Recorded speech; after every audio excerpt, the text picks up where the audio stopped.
सच्चिदानंद रूपाय विश्वोत्पत्त्यादि Hathaway तापत्रय विनाशाय श्री कृष्णाय वयम नुमः। करारविंदे न पदारविंदम मुखारविंदे न विनिवेशयन्तम वटस्य पत्रस्य पुटे शयानम बालम मुकुंदम मनसा स्मरामि। सौप्रथम भगवान श्री स्वामीनारायण भगवानना चरणारविंदनी अंदर दंडवत कोटि प्रणाम।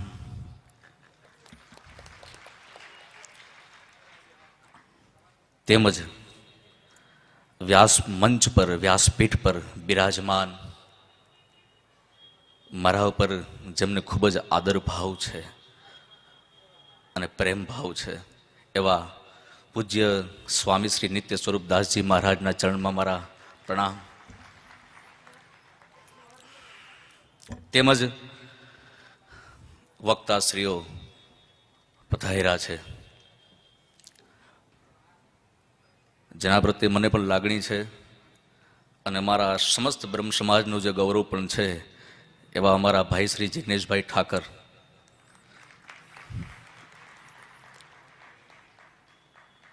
अने अमारा भगीरथ भाई तथा वक्ताश्रीओ संतो महंतो बधाना चरण में मारा प्रणाम। बधाने जय श्री कृष्ण महादेव हर।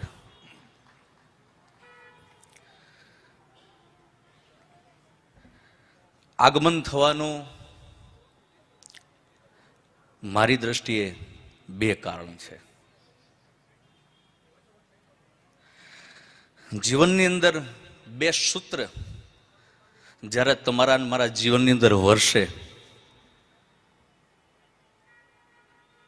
ત્યારે તમને મને સંતોના દર્શન કરવાનો અવસર મળે છે। મારી દ્રષ્ટિએ કહું તો આજ અહીં રાજકોટની પવિત્ર ભૂમિ પર તેમજ શ્રીમદ ભાગવત કથાની અંદર મારું આગમન થવાનું બે કારણ છે। एक छे कृपा प्रसाद ने बीजो छे प्रेम प्रसाद।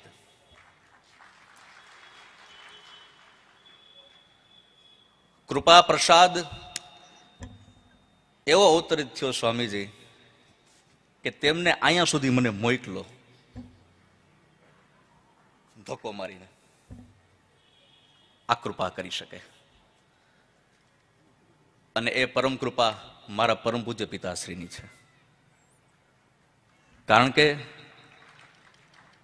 આજે હું તમારી સન્મુખ ઊભો છું અને સ્વામીજીના સાનિધ્યનો આજે મને અવસર મળ્યો છે એ કૃપા પ્રસાદ મારા પરમ પૂજ્ય પિતાશ્રીનો છે।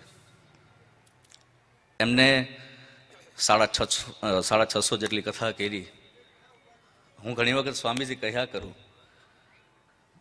કે મારા રુધિરની અંદર એ લોહી નથી વહેતું પણ મારા રુધિરની અંદર મારા પરમ પૂજ્ય પિતાશ્રીના કૃપાનો પ્રસાદ વહે છે। એમની જ્યારે અમિત દ્રષ્ટિ મારા જીવન ઉપર પડી ત્યારે જ મને વ્યાસપીઠ મળી છે। એટલે પહેલો આભારી તો હું ખરેખર એમનો છું, મારા પરમ પૂજ્ય પિતાશ્રીનો। આ એમનો જ કૃપા પ્રસાદ છે જેના થકી હું અહીંયા સુધી પહોંચી શક્યો છું। પણ મેં કહ્યું કે કૃપા પ્રસાદ પણ કાફી નથી। કૃપા તો ઘણી વખત મળી જાય છે તમને મને, જો તમારા મારા જીવનના અનેક સત્કર્મ હોય અને અનેક જન્મોના ભાગ્યનો જ્યારે ઉદય થયો હોય ત્યારે જરૂર તમારે મારા જીવનની અંદર કૃપા અવશ્ય ઉતરે, એમાં કોઈ શંકાને સ્થાન નથી। પણ કૃપાની સાથે પ્રેમ પણ જોઈએ। એટલે ગોસ્વામીજીએ કલમ ઉઠાવીને કહેવું પડ્યું ને કે હરિવ્યાપક સર્વત્ર સમાના પ્રેમ તે હોય પ્રગટ મેં જાના। ભગવાન તો સર્વત્ર છે પણ છતાં પણ તમને મને દેખાતો નથી। શું કામ? એટલા માટે નથી દેખાતો કે તમારી મારી ભીતર એ પ્રેમ જાગૃત નથી થયો। તો અહીંયા ખરેખર જેને મને લેવો છે, જે અહીં આવવાનું મારું મુખ્ય કોઈ કારણ હોય તો એ છે સ્વામીજીનો મારા પ્રત્યેનો પ્રેમ અને મને એના પ્રત્યેનો પ્રેમ. આ પ્રેમ પ્રસાદ છે. અને પ્રેમ પ્રસાદ શું ન કરી શકે? આ જેટલા જેટલા ભક્તો થયા સમાજની અંદર, તમે એના કેન્દ્રમાં તમે જ્યારે હું દ્રષ્ટિપાત કરીએ ત્યારે ઈશ્વર પ્રાપ્ત થવાનું અને ઈશ્વર પ્રાપ્તિનું જો કોઈ મૂળ કારણ હોય તો એ કારણનું નામ છે પ્રેમ સાહેબ. અને પ્રેમ વિના તો પરમાત્મા પણ પાંગડો છે. આપણા શાસ્ત્રકારોએ કહ્યું છે, જ્યારે જ્યારે ભગવાનને પ્રેમ ન મળ્યો ત્યારે સમાજ એનો સ્વીકાર ન કર્યો, પણ જ્યારે એને પ્રેમ મળ્યો પછી એ પ્રેમ એને યશોદાનો હોય કે પછી એ પ્રેમ અભક્તોનો હોય, પણ જ્યારે જ્યારે પ્રેમ મળ્યો છે ત્યારે ત્યારે અવશ્ય એ સમાજની અંદર તમે મેં એને પૂજા કરી છે. કેવું તો ઘણું બધું છે, અને હું ઘણી વખત કથામાં પણ કહ્યા કરું, વક્તાને છે ને હંમેશા શ્રોતાનો ભાવ બોલાવે છે સાહેબ. બાકી કોઈ વક્તાની તાકાત નથી કે વ્યાસપીઠ પરથી સમાજને કંઈક આપી શકે. અને આજે હું કંઈક બોલું છું એની પાછળનો સ્વામીજીનો પ્રેમ છે ને તમારા બધાની લાગણી છે સાહેબ. સત્ય તો એ છે. બાકી વેપારીની દુકાન જઈને આમ નામ ઊભા રહી તો વેપારીને કહેવું પડે કે ભાઈ તમારે જોઈ છે હું, આ તમે ક્યારના ઊભા છો? હે એમ આજે તમારા બધાની આંખો જે છે ને એ આંખો માગે છે કંઈક. અને જ્યારે આંખોની અંદર તલાશ હોય, આંખોની અંદર સાહેબ જ્યારે પ્યાસ હોય, આવું થાય ને ત્યારે વક્તા પોતાની દુકાન ખાલી કરી શકે છે સાહેબ અંદરની. બાકી એમનું દુકાન ખાલી નથી થતી. બીજું, રામચરિત માનસની પવિત્ર કથારૂપી ગંગામાં આપણે બધાએ સ્નાન કર્યું. બહુ દિવ્ય અને બહુ ભવ્ય પ્રસંગ હતો. હું પણ તમારી જેમ એક શ્રોતા બની અને સાંભળતો હતો. અમે વાત સાચી છે, આપણે બધા શ્રોતા જ છીએ. વક્તા તો એક સુખદેવજી છે સાહેબ, આપણો ભાગવત કહે છે.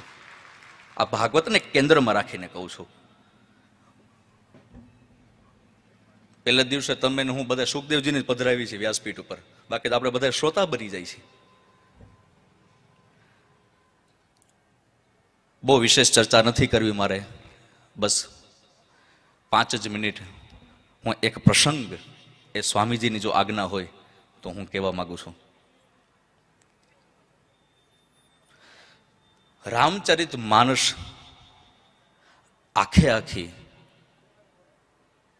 રામચરિત માનસનો જો સાર લેવો હોય તો એ સાર રૂપ એક પ્રસંગ છે. મારી દ્રષ્ટિએ રામચરિત માનસની અંદર કોઈ પાત્રોની જરૂર નથી. કોઈ પણ પાત્રોની જરૂર નહીં. એક જ પાત્રની જરૂર છે અને એક પ્રસંગની જરૂર છે. એ પ્રસંગ છે રામ વનવાસનો, અને પાત્રનું નામ છે રામ સ્વયં, રામ પોતે. જ્યારે મહારાજ દશરથે રાજ્યાભિષેક કરવાનું નક્કી કર્યું કે આવતીકાલે રામને હું રાજગાદી આપું છું, આજે નક્કી થયું, ધ્યાન દેના, એ સમયે સમાચાર આપવામાં આવ્યા રામને સહજ રીતે કે રામ આવતીકાલે આપનો રાજ્યાભિષેક થવાનો છે. ત્યારે રામે એટલું જ કહ્યું, બહુ સારું. આ રામના જવાબ હતા. એટલું જ કહ્યું, બહુ સારું. નહીતર અયોધ્યાની રાજગાદી મળવાની છે. આ કોઈ સામાન્ય રાજગાદી નથી. ચક્રવર્તી રાજ્ય, આખું ભૂમંડળ જેના અંડરમાં છે, આવું ચક્રવર્તી રાજ્ય રામને મળવાનું છે. છતાં રામે એમ કહ્યું કે બહુ સારું, કોઈ પણ જાતનો ફેરફાર નહીં, એની લકીર એ બદલાણી નહીં. થર્મોમીટરનો પારો જે 0 ઉપર હતો ને એના ઉપર રહ્યો, ન ઉપર ગયો, ન નીચે આવ્યો સાહેબ. કોઈ ફેરફાર નહીં. અને જ્યારે આખો કાર્યક્રમ ચેન્જ થઈ ગયો, એ બદલી ગયો અને સવાર થયું અને સવારના રામજીને કહેવામાં આવ્યું, રામ આપને હવે રાજગાદી નહીં, આપને 14 વર્ષનો વનવાસ. ત્યારે રામના શબ્દ હતા, બહુ સારું. મેરે કહેના કા તાત્પર્ય, આવી જ્યારે ઘટના બને ને ત્યારે આપણા સમાજના સંતોને કલમ ઉઠાવી અને એને લખવું પડે. સાહેબ સાહેબ સૂર આપજો જરા મને.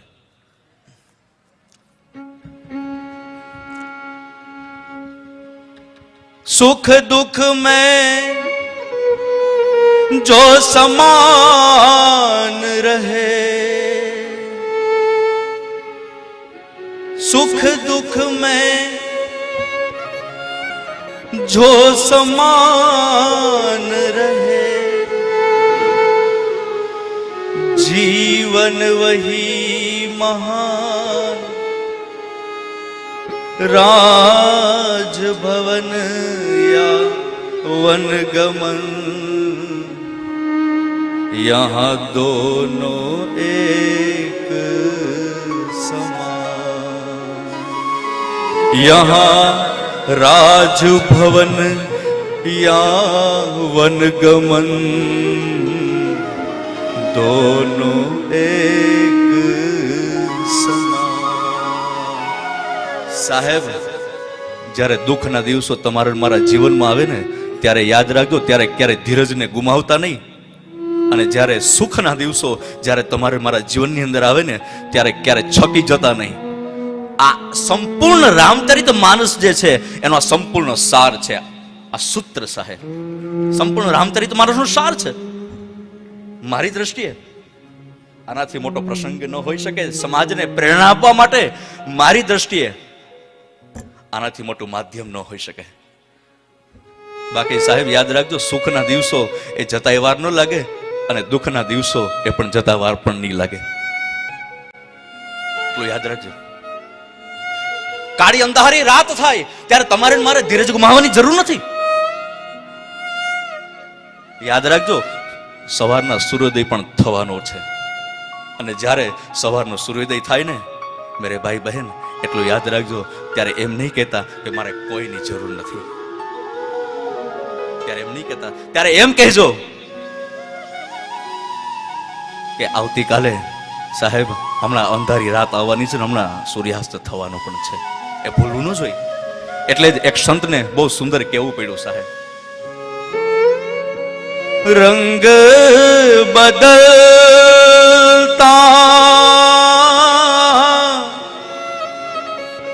जाए जीवन ना रंग बदलता जाए, रंग बदलता जाए, रूप बने અહીં ભિખારી. યાદ રાખજો, ઓર રંગ બને છે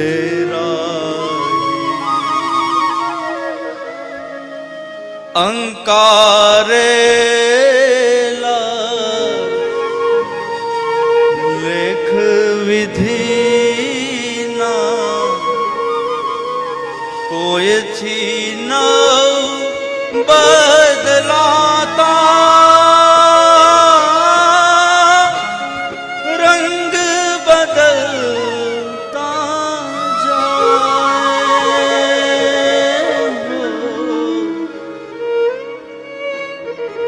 જીવનનો એક રંગ નહીં રહે સાહેબ. આ વાત મારે એટલા માટે કરવી પડે છે આજ કે રામચરિત માનસનો પ્રસંગ છે અને સંપૂર્ણ રામચરિત માનસ એ સમાજને પ્રેરણા આપે છે.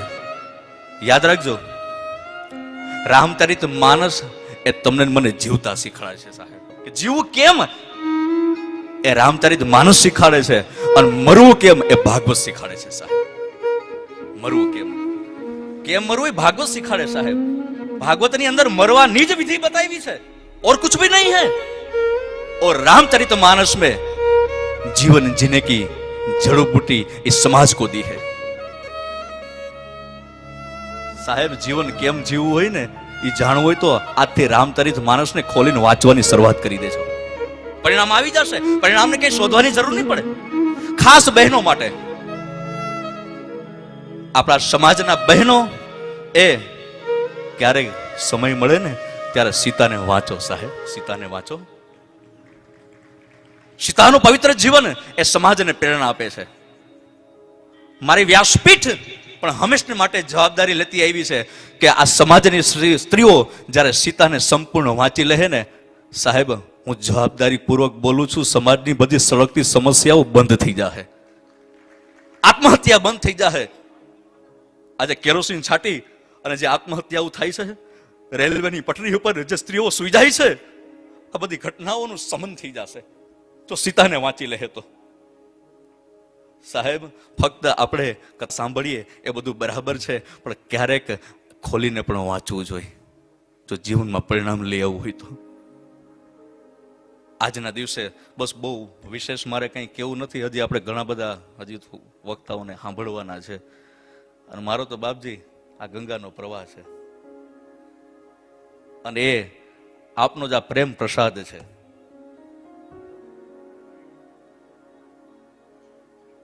બહેનો માટે બસ એટલી જ પ્રાર્થના છે, એ સીતાને વાંચે, અને ભાઈઓ માટે મારી એટલી જ પ્રાર્થના છે, એ રામને વાંચે। ભાઈઓ માટે જીવન ઉદ્ધારક જો કોઈ પાત્ર હોય સાહેબ, એ પાત્રનું નામ છે રામ સ્વયં। બાકી તો કૃષ્ણને તો સમજવું કઠિન છે। કૃષ્ણને કોણ સમજી શક્યું છે? કૃષ્ણ કિમપી તત્વ અહમ ન જાને, કોણ સમજી શક્યું છે? કૃષ્ણને સમજવો કઠિન અને રામને અનુસરવા કઠિન સાહેબ। અનુસરણ કરવું હોય તો આજથી રામનું અનુસરણ કરવાનો પ્રારંભ કરી દો તો બસ વિશેષ તો મારે કંઈ કેવું નથી। બાપજી આજે મેં કથા સાંભળી, અમે ને સ્વામીજી જ્યારે મળ્યા હમણાં ભાવનગર, અમારી ને એમની મારી કથા હતી, ત્યારે સ્વામીજી સાથે મારી મુલાકાત થઈ, ખરેખર ખૂબ આનંદ થયો। બાકી તો સંતોના જ્યારે દર્શન થાય ને, એ દર્શન માત્રથી તમારું મારું જીવન પવિત્ર બની જાય છે સાહેબ। અને આ તો સ્વામીજીની પણ ખરેખર ઉદારતા છે મારા પ્રત્યે। અને અહીંયા એટલું તો સ્પષ્ટીકરણ આપી જ દઉં છું કે અહીંયા હું કોઈ પ્રવચન કરવા નથી આવ્યો સાહેબ, આ પ્રવચન નથી, આ તો મારી વાણીનું પવિત્રીકરણ છે સાહેબ। આ તો પવિત્રીકરણ કરવા માટે આવ્યો છું, અને પવિત્ર બનવાની જગ્યા તો આજ છે ને, આથી મોટી જગ્યા હોય કઈ? આથી કઈ મોટી જગ્યા હોય સાહેબ? તો બસ વિશેષ કાંઈ નહીં કરતા મારી વાણીને અહીં વિરામ આપું છું। એક સૂત્ર હું તમને બધાને આપવા માંગુ છું, અને આ સૂત્રને સાહેબ કાગળમાં લખતા નહીં, હૃદયની અંદર ઉતારી નાખજો, આત્મસાત કરી લેજો કે જ્યારે જીવનમાં નબળો સમય આવે ને ત્યારે રામને યાદ કરજો। બાકી સાહેબ ઘણા લોકો મને સ્વામીજી ફરિયાદ કરી કે અમે બહુ દુઃખી બહુ થઈ ગયા છીએ, એટલે મારું હંમેશા માટે મારું મંતવ્ય હોય, હું એને કહું કે તારા પગમાં પહેરવા ચપ્પલ તો છે ને, ત્યારે મને હસતા હસતા એમ કે હા હા ચપ્પલ તો છે મારી પાસે, ત્યારે મારે એમ કેવું પડે બસ તો તું રામ કરતા તું સુખી છો, તું રામ કરતા સુખી છો। એ રામને યાદ કરો। 14 વર્ષ ખુલ્લા પગે ઉઘાડા પગે 14 વર્ષ જંગલમાં રહ્યા સાહેબ। આ શું કામ? આ સમાજને પ્રેરણા આપવા માટે કે હું બ્રહ્મ ઉઠી અને જો આટલું દુઃખ અને દર્દ જો સહન કરતા હોય તો તમે તો બધા મારા હાથના બનાવેલા રમકડા છો। મને યાદ કરજો જીવનમાં દુઃખ આવે ત્યારે, આ પ્રસંગને યાદ કરજો સાહેબ। ધૈર્ય અને ધીરજ મળી જશે અને જીવન તમારું મારું સુગંધમય બની જશે। બસ વિશેષ કાંઈ નહીં કહેતા મારી વાણીને અહીં વિરામ આપું છું। સૌના હૃદયમાં રહેલા એ શિવ શિવાને, રાધા કૃષ્ણને મારા સાદર પ્રણામ। જય શ્રી કૃષ્ણ, જય स्वामीनारायण, जय सियाराम, महादेव हर। अगर ये वीडियो आपको पसंद आया हो तो लाइक करें और शेयर करना मत भूलिए। सब्सक्राइब करें सरदार कथा चैनल को और बेल आइकॉन पर क्लिक करना मत भूलिए लेटेस्ट वीडियो सबसे पहले पाने के लिए